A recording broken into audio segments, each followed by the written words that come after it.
नमस्कार, बहुत स्वागत है आपका न्यूज़ 18 का डिजिटल प्लेटफॉर्म आप देख रहे हैं। मैं हूं आपके साथ ऋतु सिंह, मेरे साथ जुड़ गए हैं मेरे सहयोगी आनंद। तो क्या अमेरिका ने सबसे बड़ी गलती कर दी है ईरान के कार्गो शिप पर कब्जा करके? अब इसे लेकर ईरान की क्या मांगे हैं और दूसरी तरफ इस्लामाबाद में जो बैठक होनी है उस बैठक को लेकर फिलहाल क्या अपडेट है, क्या तैयारियां चल रही हैं, आज इस वीडियो में हम इन्हीं सब मुद्दों पर बात करेंगे। आनंद मेरे साथ जुड़ गए हैं। आनंद, क्या इसे अमेरिका की एक बड़ी गलती माना जाए, क्योंकि अमेरिका जो चाह रहा था कि अपनी शर्तें मनवा लेगा लेकिन दूसरी ओर कार्गो शिप पर कब्जा कर लेता है, वैसे में ईरान ने भी अब कुछ मांगे रख दी हैं। बिल्कुल, ईरान ने मांग रख दी है और ये मांग जो है कि वार्ता से जुड़ा हुआ है। जो इस्लामाबाद में बैठक होने वाली है उस बैठक से जुड़ा हुआ ये मांग है। इसलिए है क्योंकि ईरान ने पहले ही जो शर्त रखी थी कि नाकेबंदी आपको हटानी पड़ेगी, यानी कि जो ईरानी बंदरगाहों पर नाकेबंदी लगा करके रखा है अमेरिका, उसको हटाने की बात कहा है ईरान ने। उसके साथ साथ ये भी कहा है कि जो बीते दिनों उनके कार्गो शिप को कब्जा किया गया है अमेरिका के द्वारा या यूएस नेवी के द्वारा, उससे पहले आपको छोड़ना पड़ेगा, तभी कोई बात बन सकती है। यानी कि जो बैठक होने वाली है, बैठक से पहले ये अमेरिका को ये शर्तें दोनों माननी पड़ेगी। और इस शर्तों को लेकर के भी ट्रंप का भी बयान आ गया है। ट्रंप का बयान खास करके उस नाकेबंदी को लेकर के आया है जो नाकेबंदी यूएस ने लगाया है। जो ईरानी बंदरगाह है वहां से कोई भी जहाज गुजर नहीं रहा है। क्यों? क्योंकि यूएस की नाकेबंदी की वजह से सारे जहाज मतलब एक तरीके से फंसे हुए हैं। और इसको लेकर के कितना नुकसान हो रहा है ईरान को, ये खुद ट्रंप बता रहे हैं। पोस्ट करके वो खुद बता रहे हैं कि ईरान के इसमें कितने नुकसान हो रहे हैं। ऐसा नहीं है कि यूएस को नुकसान नहीं हो रहा है, यूएस को प्रतिदिन अरबों डॉलर खर्चे करने पड़ रहे हैं इस युद्ध को लेकर के। लेकिन क्या इसमें ईरान को भी भारी नुकसान हो रहा है? तो इस पर ट्रंप का जवाब भी आया है। ट्रंप ने क्या बोला है, पहले हम ये बता देते कि ईरान ने शर्तें क्या रखी है जो कार्गो शिप को लेकर के है। बिल्कुल, तो उन्होंने बता दिया है शनिवार को, बीते शनिवार को, कि अमेरिका ने जो ब्लॉकेट का उल्लंघन करके, यानी कि जो सीज फायर का उल्लंघन करके ईरानी कार्गो शिप को टोस्का पर कब्जा किया है, उसे छोड़ना पड़ेगा। जितना जल्द छोड़ेंगे उतना जल्द बैठक हो सकती है। हालांकि बैठक के लिए भी अभी नए नए अपडेट्स आए हैं, हम आगे बात करेंगे कि बैठक में अभी क्या है, क्या अमेरिका ईरान की शर्तें, जो दोनों शर्तें वो मान लिए। इसके बाद हम आते हैं कि जो डोनाल्ड ट्रंप ने जो बयान दिया था, डोनाल्ड ट्रंप ने एक पोस्ट डाली है इसी संबंधित, जो ईरानी कार्गो शिप टोस्का था उस पर कब्जे के बाद ट्रंप का बयान आता है। और ट्रंप बोलते हैं कि ईरान को 6 घंटे तक की चेतावनी दी गई थी, 6 घंटे तक लगातार ईरान को चेतावनी दी गई थी, लेकिन उसके बाद उस कार्गो शिप से कोई भी जवाब नहीं आता है। इसके बाद ये एक्शन लिया गया है। यानी कि अभी भी जो ईरानी कार्गो शिप है वो अमेरिका के कब्जे में है। बिल्कुल बिल्कुल। तो ये डोनाल्ड ट्रंप की तरफ से भी कुछ बड़ी बातें कही गई हैं, शर्तें भी ईरान ने रख दी हैं, लेकिन दूसरी तरफ इस वक्त का इस पूरी टेंशन को लेकर जो एक बड़ा मुद्दा चल रहा है वो ये है आनंद कि इस्लामाबाद में जो बातचीत होनी है, हालांकि अभी तक की बैठकों से कोई भी सकारात्मक, कोई भी पॉजिटिव रिजल्ट नहीं आया है सामने, लेकिन इस बार की बैठक को लेकर सबकी नजरें कि इस बार बैठक में क्या हो सकता है, बैठक होगी या नहीं होगी, इसे लेकर भी कई सवाल हो रहे हैं। तो फिलहाल बैठक को लेकर क्या अपडेट? बैठक तो देखिए होना है, बैठक तय है और बैठक के नतीजे क्या होंगे ये महत्वपूर्ण रखता है। बैठक तो होना है, इस्लामाबाद में बैठक होगी और इसमें पाकिस्तान के साथ तुर्की और मिस्र दोनों मध्यस्थता के रूप में हैं। बैठक के लिए जेडी वेंस जो है कि वाशिंगटन से निकल करके इस्लामाबाद की तरफ निकल चुके हैं, यानी कि रवाना हो चुके हैं अमेरिका से पाकिस्तान के लिए। साथ ही उनके साथ स्टीव विटकॉफ और कुशनर भी हैं।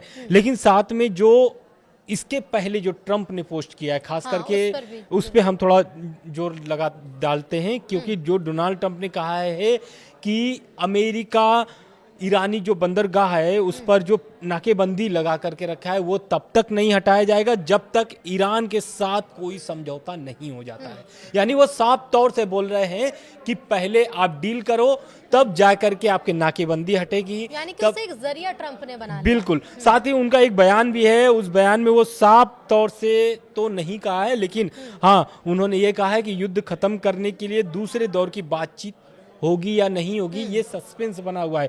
साथ ही साथ डोनाल्ड ट्रंप ने एक पोस्ट डाला है। पोस्ट में उन्होंने कहा है कि नाकेबंदी ईरान को पूरी तरह से तबाह कर रही है। वे हर दिन $500 मिलियन गंवा रहे हैं। ऐसा लंबे समय तक चला तो नामुमकिन है, यानी कि ईरान को भारी नुकसान हो सकता है आने वाले समय में भी अगर नाकेबंदी जारी रही तो। जी, बिल्कुल। लेकिन जहाँ तक नुकसान की बात है, तो बीते दिनों के जो आंकड़े थे आनंद, उसमें अमेरिका को भी काफ़ी नुकसान हुआ था।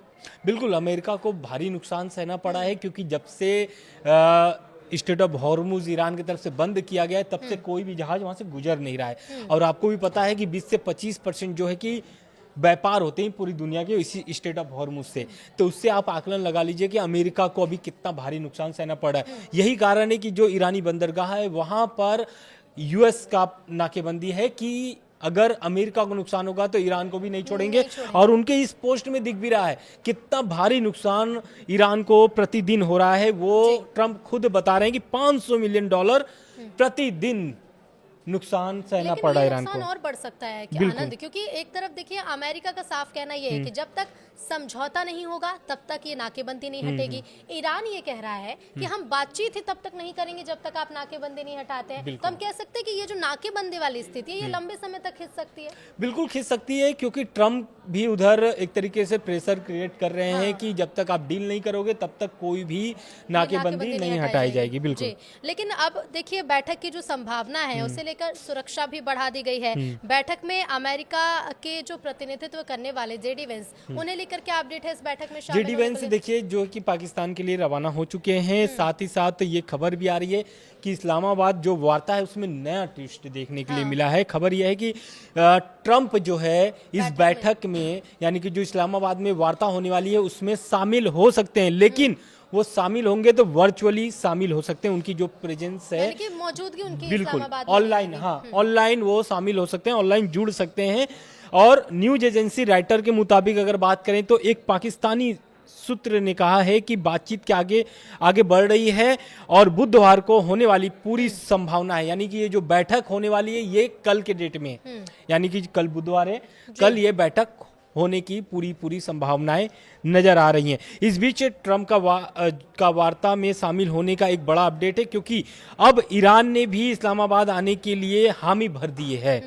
ऐसा इसलिए क्योंकि हामी इसलिए भरी है, ये जो सूत्र बता रहा है पाकिस्तानी सूत्र, क्योंकि पाकिस्तान भी चाहता है कि ये जो दूसरी बार की वार्ता जो होने वाली है इस्लामाबाद में, हाँ इस बार ये कैसे भी करके सफल हो जाए। क्योंकि आपको भी पता है कि कई चरणों में अमेरिका और ईरान की बैठक हो चुकी है और इसका पूरा क्रेडिट जो है कि पाकिस्तान लेने के चक्कर में पड़ा हुआ है कि अगर इस्लामाबाद में बैठक सफल होती है तो एक तरीके से इसमें पाकिस्तान पूरी तरीके से अपना पीठ थपथपाएगा, खुद ही यानी कि थपथपाएगा। पाकिस्तान की अगर भूमिका को लेकर बात की जाए तो फिलहाल पाकिस्तान ये चाह रहा है कि अगर ये बैठक सफल हो और सफल हो तो इसके पीछे का क्रेडिट पाकिस्तान को जाए।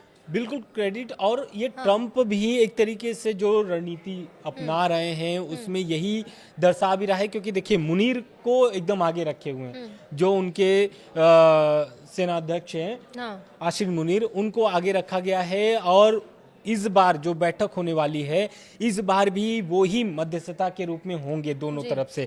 साथ ही साथ एक खबर और भी आ रही है कि बुधवार को तेहरान और वाशिंगटन के बीच 2 हफ्ते का जो युद्ध विराम हो रहा था वो बुधवार को खत्म हो रहा है, यानी कि कल वो खत्म हो रहा है। तो कल बहुत अहम दिन है, ये आगे बढ़ेगा या नहीं बढ़ेगा, क्योंकि ये बहुत अहम दिन माना जा रहा है। आपको भी पता है कि युद्ध विराम का उल्लंघन दोनों देशों की तरफ से लगाया गया है, अमेरिका की तरफ से भी, ईरान की तरफ से। ईरान की तरफ से तो खास करके लगाया गया है क्योंकि उनके कार्गो विमान पर कब्जा हुआ है, तो एक तरीके से ये साफ दर्शाता है कि ये उल्लंघन है, ये ईरान का आरोप है। बिल्कुल। लेकिन ये भी बताइएगा आनंद कि आखिर ये बातचीत सफल क्यों नहीं हो पा रही? शर्तें और अपनी तरफ से प्रेशर बनाने की कोशिश भी चाहे ईरान हो चाहे अमेरिका हो, दोनों कर रहे हैं। उल्लंघन के आरोप भी दोनों ही देशों ने एक दूसरे पर लगा दिए हैं। लेकिन अभी मुख्य रूप से कौन से वो मुद्दे हैं जिन पर पेच फंसा हुआ है कि बातचीत सफल नहीं हो रही है? देखिए उनकी जो ईरान की जो शर्तें हैं उस पर हामी भरने के लिए तैयार नहीं है अमेरिका। खास करके जो इस वार्ता में बातचीत हो रही है वो यही हो रही है कि मिसाइल कार्यक्रम के बजाय यूरेनियम संवर्धन स्तरों पर और हॉर्मुज पर ज्यादा ध्यान दिया जा रहा है। यानी कि आप समझिए कि स्टेट ऑफ हॉर्मुज और यूरेनियम जो उनके पास 60% यूरेनियम जो जुटा करके रखे हुए हैं उसको दूसरे देश में शिफ्ट करने की बात हो रही है। अमेरिका तो चाह रहा है कि वो अमेरिका के कब्जे में ही पूरे यूरेनियम आ जाए, इस पर ही मामला पूरा अटका हुआ है। और इस मामले को लेकर के एक तरीके से जो अमेरिका ब्लॉकलेट नहीं छोड़ रहा है, यानी कि जो बातचीत उनकी हो रही है पूरा इसी पर अड़ा हुआ है अमेरिका की, ये यूरेनियम और साथ में state of Hormuz. State of Hormuz हम आपको बता दें पहले नहीं था, ये लड़ाई जब शुरू हुई है 42-45 दिन की लड़ाई शुरू हुई है, इसमें ईरान को अपने स्टेट ऑफ हॉर्मुज की महत्वता समझ में आई है और यही कितना महत्वपूर्ण है। बिल्कुल। साथ ही साथ एक रिपोर्ट में यह भी कहा गया है कि स्टेट ऑफ हॉर्मुज पर ईरान के प्रभाव को लेकर एक तरह की अप्रत्यक्ष स्वीकार्यता दिखाई दे रही है, जहां से वो वैश्विक तेल का बड़ा हिस्सा गुजरता है। बिल्कुल। साथ ही साथ यूरेनियम संवर्धन की बात कर लें तो यूरेनियम संवर्धन की जो मांग हो रही है, अपने यूरेनियम भंडार को विदेश भेजने का जो प्रस्ताव है उसको पूरी तरीके से खारिज कर दिया गया है ईरान की तरफ से। इसी के वजह से वार्ता जो है कि अटकी हुई है। बिल्कुल, बातचीत तो यहाँ पर अटकी हुई है। अब जेडी वेंस के पहुंचने को लेकर जो अपडेट है कि उसकी वजह से जो बैठक का जो समय है या कार्यक्रम है वो बदला है, तो ये भी बताएगा आनंद की जिस तरह से अभी तेहरान और वॉशिंगटन के युद्ध विराम का कल है आखिरी दिन। बिल्कुल, बिल्कुल। अब ऐसे में इससे लेकर और ये जो बैठक का समय है, इस समय को हम कैसे लिंक कर सकते हैं कि क्या ये आगे बढ़ सकती है बैठक या फिर इसका समय और पहले होगा? देखिए, अभी जो खबरें सामने निकल के आ रही है वो यही आ रही है कि बुधवार को इस्लामाबाद में बैठक होने वाली है दोपहर में। हाँ। दोपहर में बैठक हो सकती है और जेडी वेंस इस बार ईरान के साथ होने वाली दूसरी दौर की जो बैठक है, इस बैठक की अमेरिकी प्रतिनिधिमंडल का नेतृत्व करेंगे जेडी वेंस। साथ ही साथ ईरान और अमेरिका की जो बातचीत कल होने वाली है उसमें संभवतः हो सकता है कि ईरान के जो स्पीकर है वो भी शामिल हो बिल्कुल सकते हैं। बिल्कुल। और ऐसे में उम्मीद जताई जा सकती है क्या कि इस बार की बैठक से कुछ निकल कर सामने आए? निकल के सामने आ सकता है अगर दोनों देशों जो शर्त रखे हैं उसमें थोड़ा ढील देंगे तब, क्योंकि ईरान की जो शर्तें वो समझिए कि कितना महत्वपूर्ण ईरान के लिए होता है। स्टेट ऑफ हॉर्मुज ईरान के लिए कितना महत्वपूर्ण है और यूरेनियम कितना महत्वपूर्ण है। जब आयतुल्लाह अली खामनेई साहब थे, उनका जब बयान मैं कोट कर रहा हूँ, वो बोल भी रहे थे कि यूरेनियम जो उनके पास है वो परमाणु बम बनाने के लिए नहीं है, परमाणु बम ईरान के लिए हराम है। ये आयतुल्लाह अली खामनेई साहब का बयान था और ईरान भी यही शुरुआत से बोलता आया है कि परमाणु बम ईरान को नहीं जरूरत है। जो आखिरी उनका स्टेटमेंट था आयतुल्लाह अली खामनेई साहब का, उनका यही बयान था कि परमाणु बम ईरान की ताकत नहीं है, ईरान की ताकत है ईरान की जनता। ईरान की जनता अगर एकता है ईरान की जनता में तो ईरान को कोई भी हरा नहीं सकता है। यही कारण है कि ट्रंप जो सपना सजोए हुए थे कि रिजिम चेंज कर देंगे ईरान में, तो आप समझिए कि इतने दिनों से युद्ध चल रहा है, इस युद्ध में अब तक रिजिम चेंज करने वाली जो बात है वो क्लियर नजर नहीं आ रही है। यानी कि अभी भी खामनेई साहब यानी कि जो मुस्तफा खामनेई है उनके नेतृत्व में ही ईरान चल रही है। बिल्कुल। और अब देखना ये होगा आनंद की जो बैठक है, इस बैठक में अगर ईरान शामिल होता है और ट्रंप शामिल होते हैं तो क्या बातचीत होती है। और दूसरी बात ये, बड़ी बात ये कि जो नाकेबंदी को लेकर शर्तें हैं, दोनों देश अड़े हुए हैं। अमेरिका कह रहा है कि पहले करो समझौता, उसके बाद नाकेबंदी तुम करेंगे। ईरान का ये कहना है साफ तौर पर कि हम बातचीत ही तब करेंगे जब आप नाकेबंदी को हटा देंगे। अब देखना होगा कि कौन सा देश आगे झुकता है और फिर अगर नहीं झुकता है तो आर्थिक नुकसान दोनों देशों के साथ कई देशों के साथ कुछ झेलना पड़ेगा। फिलहाल देखिए अपडेट आप तक पहुंचाते रहेंगे। बहुत शुक्रिया आनंद आपका हमारे साथ जुड़ने। धन्यवाद।